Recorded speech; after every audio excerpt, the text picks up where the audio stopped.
Hello viewers, we are going to see pattern allowances in foundry.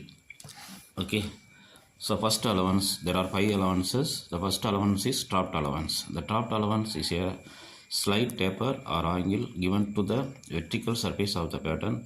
This allowance facilitates the easy removal of the pattern from the mold without damaging the mold cavity or causing it to break.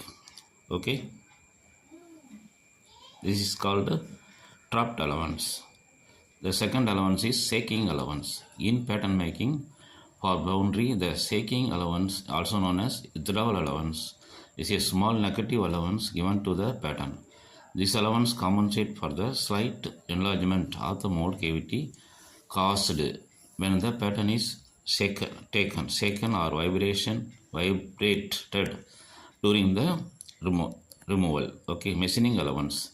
In pattern making for foundry, the machining allowance is on extra thickness or margin deliberately added to the pattern on surface that will undergo machining after casting. This allowance ensures that the final machined surface meets the required finish and size. Distortion allowance. The pattern making foundry, the distortion allowance is an adjustment made to the pattern to compensate for the anticipated distortion or warping of the casting during the cooling and solidification process. This allowance counteracts the uneven contraction internal stresses that can cause the casting to deform from its shape.